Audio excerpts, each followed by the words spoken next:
오늘 이 내용을 이렇게 분해를 해보면은 1절에서 8절은 고넬료의 그 환상에 대한 기록이 나오고요. 9절에서 23절은 베드로의 환상이 기록되어 있습니다. 그리고 24절에서 33절에는 베드로와 고넬료가 드디어 만나게 됩니다.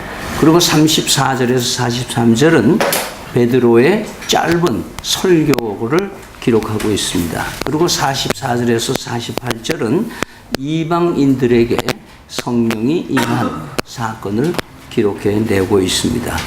이 줄거리는 가이사라라고 하는 해변가 도시, 물물 교환이 많고 국제적인 다국적 국민들이 많이 사는 그런 번화한 로마 식민지로 되어 있습니다. 그래서 여기에는 그 치안을 위해서 로마 군인들이 파송되어 있는데, 특별히 이탈리아데라 하는 별명을 가진 한 부대가 거기 주둔하고 있으면서 고넬료가라고 하는 그 장교가 있었습니다. 이 사람이 그 구체적으로 환상 가운데서 이 욥바에 있는 베드로라고 하는 사람에게 사람을 보내서 너희 집으로 데려오라고 하는 그런 지시를 받습니다. 한편 욥바의 그 무두장이는 그 가죽을 세공하는 그런 직업인데요. 그 무두장이 시몬 집에 유하고 있을 때인데 베드로에게 환상이 환상으로 천사가 나타나셔서 하나님께서 여러 가지 체험을 하게 해주시고, 그리고 누군가가 너를 데리러 오거든 그냥 따라가서 그 고넬료에게 가서 메시지를 전하도록 사명을 받고, 그대로 이제 이 두 사람이 만납니다. 근데 놀라운 것은 고넬료가 2절에 보면은 기도하고 있었다 그랬고, 그리고 베드로도 기도하고 있었다라는 걸 볼 수가 있습니다. 즉 하나님의 성령의 인도하심은 항상 기도하는 사람과 동역하시는 성령 행전이다라고 우리에게 말씀하고 있습니다. 기도 속에서 서로 기도하는 가운데에서 하나님의 역사는 일어나게 되어 있다라고 하는 것이 오늘 이 말씀의 밑에 이 배경으로 깔려 있는 사상이라는 것을 먼저 말씀드려 볼 수가 있습니다. 먼저 우리가 하나님께서는 철저히 준비케 하시는데, 고넬료가 어떤 준비를 했는가 하는 것을 우리는 이렇게 눈여겨보면은, 고넬료의 준비는 하루아침에 준비된 게 아니고 상당히 그의 인격과 또 그의 품성이 이방인이지만은 상당히 점잖은, 그리고 그 젠틀맨, 그리고 그의 가치가 이 세상의 명예와 힘과 돈과 이런 것에 연연하지 않고 또 다른 가치를 추구하고 있었다는 것을 볼 수가 있습니다. 왜냐하면 그는 잡신도 섬기지 않았고 많은 우상을 섬기지도 않았고 그는 하나님을 경외하고 있었다 하는 것을 보면은, 이제 이 본격적인 개종한 사람은 아니지만은 그 마음에 그래도 변함이 없는 불변의 진리인 그 가치를 하나님에게 두고 있었던 것을 우리는 보게 됩니다. 바로 그것이 세속적인 가치에 힘올리는 그런 장교 생활을 한 사람이 아니라 뭔가 좀 다른 가치를 추구하고자 하는 마음에 그런 마음가짐을 가지고 있었다 하는 것을 볼 수가 있습니다. 따라서 하나님이 이 시대에 어떤 사람을 쓰시는가 하는 것은 이 세속적인 가치에 힘올려서 이리 바람이 부는 대로 세류가 흐르는 대로 이렇게 하면 저렇게 하고 저렇게 하면 저렇게 그냥 흘러다니는 그런 사람들을 쓰시기보다는 뭔가 진리를 찾고 뭔가 가치 가치를 정말 인생의 가치가 뭔가 하는 것을 고민하는 사람들을 하나님이 택하여 쓰신다는 것을 볼 수가 있습니다. 바로 이런 고넬료를 통해서 그 온 세상에 복음의 문이 새롭게 열리도록 사용하시는 고넬료를 보게 되고, 하나님은 그를 준비해서 환상을 통해서 마음의 준비를 하고 하나님의 말씀을 듣도록 기대하는, 사모하는 마음을 열어주신 것을 보게 됩니다. 다음으로는 베드로의 준비입니다. 베드로는 여러분이 잘 아는 대로 유대인 출신이고 고기 잡던 어부이고 상당히 개성이 강하고 자기 주장이 강한 사람입니다. 그래서 예수님을 따르기 시작을 했지만은 그래도 자기 나름대로의 깊은 신앙 고백이 있음에도 불구하고 예수님을 모른다기도 하기도 하고, 또 부활하신 예수를 만나고도 다시 갈릴리로 옛 직업으로 돌아갔던 그런 베드로가 부활 승천 후에 마가의 다락방에서 성령을 충만함을 받고 나서부터 그의 삶이 전격적으로 변화되어 가는 모습을 보게 됩니다. 그러면서도 베드로는 아직도 하나님이 보시기에 아직도 쓰시기에는 불편했던 것은 베드로가 가지고 있는 강한 유대인의 의식, 편견을 가지고 있었던 것이죠. 다시 말해서 나는 유대인이기 때문에, 그 당시 유대인의 의식은 어느 수준이나 하면은 유대인인 아닌 사람들은 말할 것 없고 그 북쪽에 있는 이스라엘의 10부족이 신앙적으로 타협했다. 그래가지고 그 사마리아 사람들이라고 통칭하는 그 사람들을 아주 개 취급을 하던 그런 편견을 가지고 있는 민족이 유대인입니다. 그래서 유일신 하나님의 열심히, 하나님에 대한 열심히 하나님의 성전을 삼킬 정도로 잘못된 열심을 한 것을 예수님이 책망했던 그런 시절이 있었죠. 바로 이 베드로는 아직까지도 복음의 메시지를 가지고 있긴 있지만 아직도 무엇에 자기가 사로잡혀 있냐면 나는 유대인인데, 아직도 고넬료라고 하는 사람을 이방인의 집에 드나든다는 그 자체가 뭐예요? 자기에는 부담이 되는 거예요. 근데 이 하나님께서는 이 베드로에게 그 유대인 중심의 기득권을 깨고 예루살렘 교회의 유대 중심의 교회에서부터 이방인 중심의 교회로 지금 전환점을 만들기 위해서 하나님이 베드로를 준비케 하시는 것을 보게 됩니다. 왜냐하면 율법적인 편견을 넘어서지 않고는 복음의 역사를, 하나님의 은혜의 역사를 이루어가기는 너무너무 부족하기 때문에 그렇죠.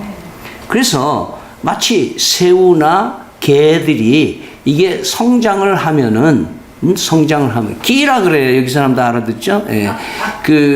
이 갑각류들은 그 껍데기를 벗어야 더 성장을 하는 겁니다. 다시 말해서 이 유대인들은 유대라고 하는 옛날 그 관습과 전통의 껍데기가 이렇게 쌓여져 있기 때문에 소위 경상도 말로 넓은 수가 없는, 여유가 없는, 그냥 자기 잘 믿는다는 그거 하나만 갖고 배타적으로 사람을 다 자기 아닌 자기 스타일로 예수 안 믿으면 다 잘못 믿는 사람이라고 이렇게 해버리는 편견을 가지고 있는 것을 보게 되는 거죠. 그래서 이걸 깨기 위해서 하나님께서는 아주 만화 같은 이야기를 전개시키죠. 하늘에서 네 귀에 줄을 매달아서 그 안에 잔뜩 동물들이 있는데 그 동물들을 잡아먹어라. 그러니까 거기에 보면은 뭐 잡아먹으면 안 되는 짐승들도 거기에 있단 말이죠. 하나님, 나 이거 내가 평생 이거 율법 지키면서 이런 건 내가 먹은 적이 없는데 이걸 왜 먹으라 그럽니까? 한 개까지 합니다. 이게 3번 반복되면서 내가 깨끗하게 했으니 네가 먹어라. 깨끗하게 했으니 네가 먹어라. 먹지 말라고 한 것도 나고 먹으라 하는 것도 나다. 그 말이에요. 이 삭갈리는 얘기 같은데 무슨 얘기입니까? 지금 하나님께서는 이 성과 속의 분계선을 어떻게 깨셨다고 얘기하느냐 하면은 예수 그리스도께서 십자가에서 자신의 몸을 찢으신 것처럼 막힌 담을 헐어놓으신 하나님의 은총이 십자가로 완성해 주셨다는 거예요.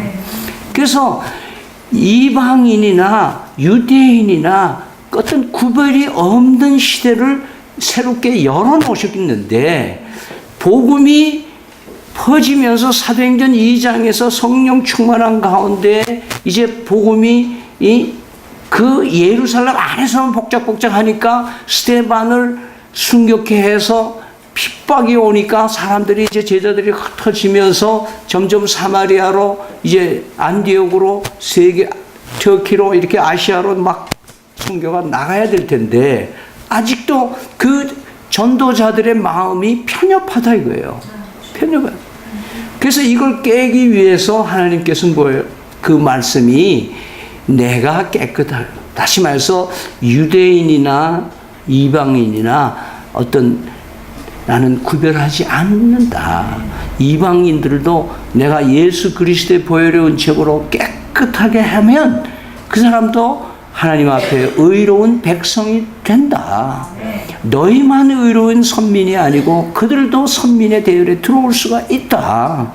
율법의 할례를 받은 자만이 이스라엘 사람이 아니라 마음의 할례를 받은 사람이 오히려 참 이스라엘이 될 수 있다라고 하는 것을 말씀하고 있는 것이죠.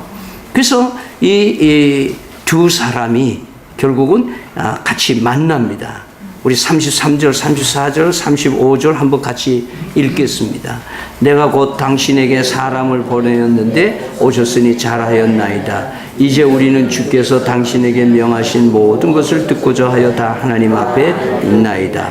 베드로가 입을 열어 말하되 내가 참으로 하나님은 사람의 외모를 보지 아니하고 각 나라 중 하나님을 경외하는 의를 행하는 사람은 다 받으실 줄 깨달았다. 여기서 보면은 고넬료의 준비된 자세는 뭔가 하면은 듣고자 하는 마음가짐을 가졌어요. 그러니까 자기만 듣고자 하는 게 아니라 자기 식구들하고 그 다음에 자기 모든 부하들하고 다 같이 집안에 모여서 베드로를 대기하고 있었어요. 이 말씀을 사모하는 자로. 여러분 사실은요, 제가 가리키는 일들을 많이 한 사람이지만은 이렇게 얘기를 이렇게 하다 보면은 저는 무슨 말 했는지 잊어버리는데 똑같이 20명, 30명이 똑같이 내가 얘기를 들었는데 그 중에 딱 한 사람이 평생 잊어버리지 않는다고 목사님이 그때 선생님이 이런 말씀 하셨지요 라고 하는 거예요. 제가 깜짝 놀라는 그 사람은 그때 별로 내 눈에 들어오지 않던 학생이었지만은 그 사람은 그렇게 듣는 거예요. 그걸 보고 뭐라고 나면 사람은 자기가 듣고자 하는 대로 듣는 거예요.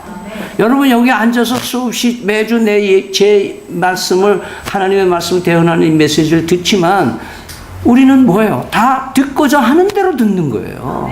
아무리 떠들고 외치고 뭐 울고불고 해도 여러분들 앉아서 그냥 골라 잡수고 있는 거예요. 응? 그러고서 그냥 사는 거예요. 이 고넬로의 준비된, 왜 환상 속에서 고넬로를 그렇게 사용하셨느냐 하는 것은 고넬로가 하나님의 말씀을 사모하고 듣고자 했기 때문이에요. 이 조금만 어설프게만 전해도 뭐예요? 고넬로는 할렐루야, 아멘이 나올 준비가 돼 있는 사람인 거예요. 두 번째로 우리가 보면은 베드로의 준비는 뭔가? 베드로는 이제는 뭐예요? 상대방이 누구든지 어떤 출신, 어떤 배경, 어떤 국적, 어떤 피부를 가졌든지 간에 뭐예요? 누구에게나 내가 만난 예수 그리스도를 확실하게 전할 수 있는 준비가 되었다 이 말이에요. 됐잖아요. 네? 이제는 거칠 게 없다는 거 아니에요. 네 메시지는 네 유대인들에게만 해당되는 메시지가 아니고 이거는 온 만방에 모든 사람들이 들어야 할 메시지다라고 하는 확실한 증거를 바울이 갖게 됐기 때문에 메시지의 메신저로서의 준비가 된 것입니다. 그 메시지를 간략하게 보면은 하나님이 공평하시다는 거예요. 하나님은 사람을 편견을 가지고 대하는 게 아니다. 너는 많이 배웠으니까, 너는 많이 재산이 있으니까, 너는 인물이 좋으니까, 너는 키가 크니까, 너는 쑥 빠졌으니까, 너는 아니니까, 이렇게 하나님이 인간을 편협하게 하시는 분이 아니다는 거예요. 아시아인이나 아프리카인이나, 예? 이번에 이 복음학원 50주년 기념해서 아프리카에 새까만 사람 한 사람, 내 이름은 모르겠는데 하여튼 데려다가 지금 앞으로 5년간 교육시켜서 다시 그 중앙아프리카로 보내는 그런 프로젝트를 하면서 제가 페이스북에 올라온 거 보니까 진짜 새까맣더라고요. 근데 그 학생들이 그렇게 열광적으로 환영하고 그런 모습들을, 여러분, 우리는 알게 모르게 내가 예수 믿는 거를 누구에게 전하면 저 사람이 어떤 반응을 보일까, 그게 두려워가지고 우리는 못하는 경우가 많아요. 이 베드로는 하나님의 환상 속에서 그거를 깨주신 거예요. 그래서 복음을 전할 수 있는데 그것이 첫 번째가 하나님의 공평하다. 이방이나 유대인이나 차별이 없다. 이거를 바울이 설교를 했습니다. 그 다음에 두 번째는 예수 그리스도의 구원에 관해서는 주권적인 역사다. 예수 그리스도의 보혈의 은총이 사람을 변화시켜주는 것이다. 본인이 결심했고, 본인이 작심을 했고, 본인이 마음을 바꿨기 때문에 그 사람이 거듭나는 거 아니다. 거듭남의 비밀은 성령 하나님을 통해서 예수 그리스도의 십자가가 그 사람을 변화시켰다. 그래서 예수 그리스도의 주권적인 역사에 대해서 말씀하고 있습니다. 세 번째 그의 메시지는 뭐라고 요약되어 있냐면, 모든 사람을 위한 구원의 길은 오직 예수님 한 분밖에 없다라고 얘기를 하고, 이것을 키를 가진 분이 예수님이라고 말씀합니다. 그런데 이 폭탄 같은 설교를, 아주 간단한 설교를 들었는데 그 가이사라에 있는 백부장의 가족들과 그 모든 대원들이 예수를 믿고 어떤 역사가 일어났나 하면 성령이 임하는 역사가 일어난 거예요. 여기서 성령의 역사가 일어난 것이 사도행전 2장과 동일한 역사가 일어난 것으로 우리는 볼 수 있어요. 왜냐하면 그 당시에 예루살렘에 모여있는 사람이 16개국 이상의 사람들이 와 있을 때에 성령의 강림하심으로 인해서 제일 먼저 그들에게 주신 은사가 방언의 은사였어요. 그런데 이 가이사라가 국제적인 도시인데 외국인들이 많이 있는 도시이기 때문에 이때 고넬료와 그 군인들과 그 가족들이 복음을 듣고 전격적으로 변화될 때 성령이 임하시면서 그들에게도 방언의 은사를 주셨다. 그렇게 얘기를 하고 있어요. 그래야 그 도시가 하루아침에 언어적인 장벽을 넘어설 수 있다라고 하는 복음의 세계화를 이루시는 하나님의 이 표징이 이런 사건을 통해서 우리에게 보여주고 있습니다. 따라서 오늘은 우리가 더 깊이 있게 묵상할 것은 이 말씀을 통해서 오늘 이 시대를 살아가는 우리에게 무엇을 말씀하고 있으신가. 최근에 대학생들, 청년들 실업이 많아지면서 사실은 기업들이 또 국가가 어떤 일을 하면은 스펙을 보지 않는 시대가 된다. 그렇게 해서 이제 학생들의 개인적인 능력에 따라서 배치할 수 있는, 그래서 이제는 스펙이라고 하면 스페셜라이제이션이라고 하는 단어의 앞부분만 요약해서 말하는 건데요. 그 사람의 소위 말하는 이력서입니다. 얼마나 공부를 많이 했고, 얼마나 어떤 자격증을 가지고 있고, 토플 성적은 얼마고, 이런 거를 자꾸 쌓아서 이런 걸 많이 가지고 있어야 취업에 유리하다라고 하는 게 그동안 됐기 때문에 굉장히 청년들이 이 자기 전공하는 공부 외에 엉뚱한 거에 돈을 많이 들어야 되고 막 이런 시대가 있었어요.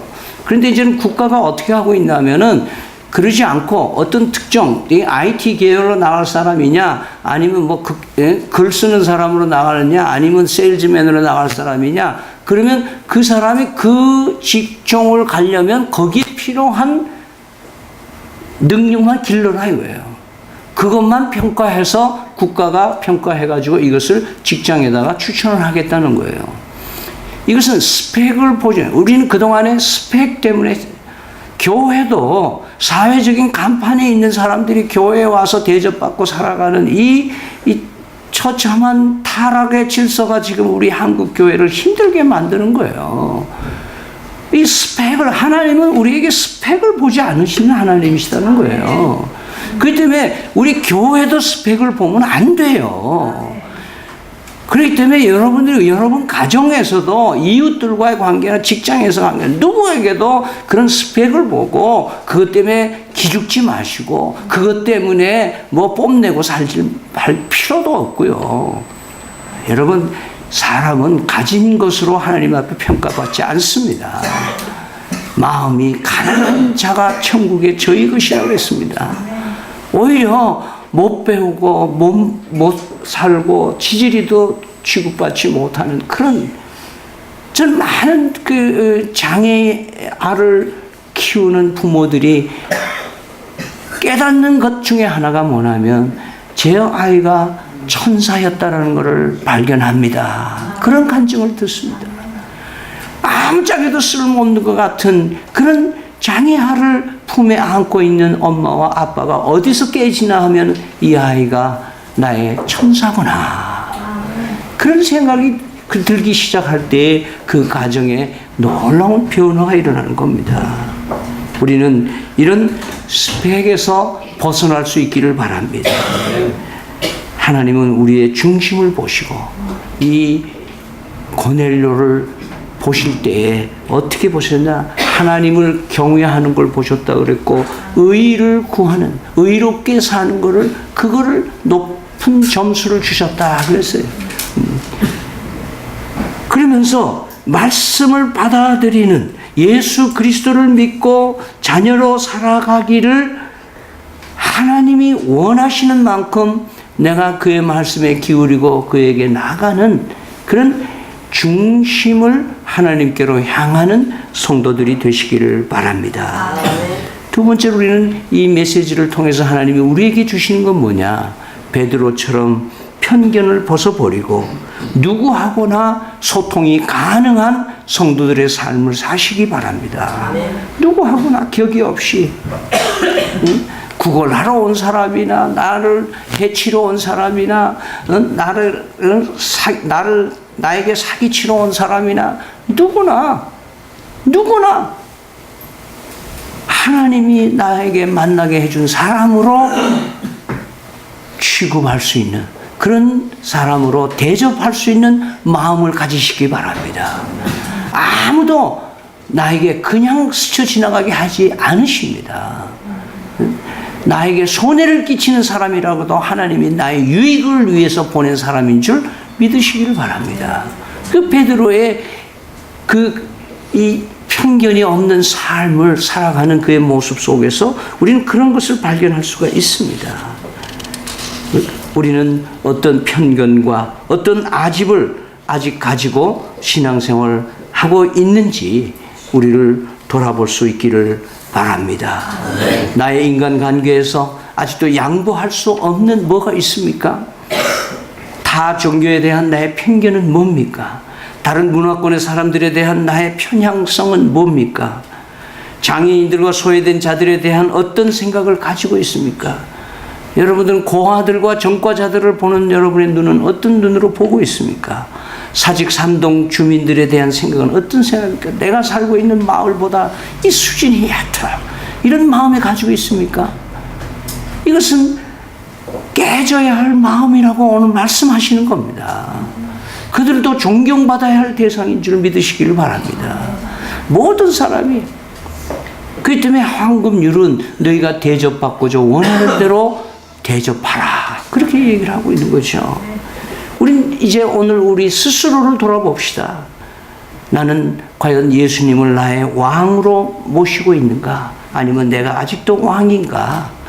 내가 아직 나를 용납하지 못하는 부분이 있는가?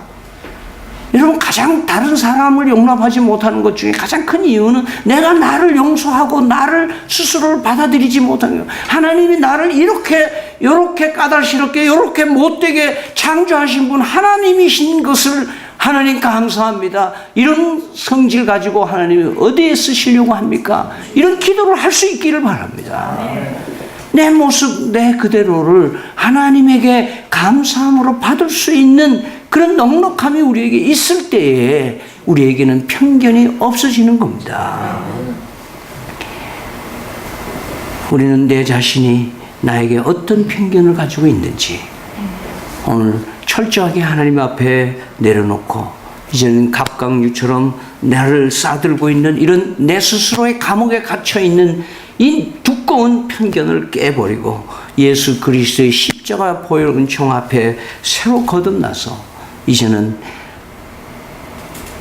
편견이 없는 내 자식을 향해서도 내 아내를 향해서 내 남편을 향해서 내 부모를 향해서 내가 가지고 있는 모든 편견을 깨고 예수 그리스도의 보혈의 은총을 통해서 그들을 바라보며 모든 내 손에 닿을 만한 곳에 있는 모든 사람들을 사랑의 대상으로 삼을 수 있는 그런 믿음찬 성도들이 다 되시기를 기원 드립니다. 잠시 한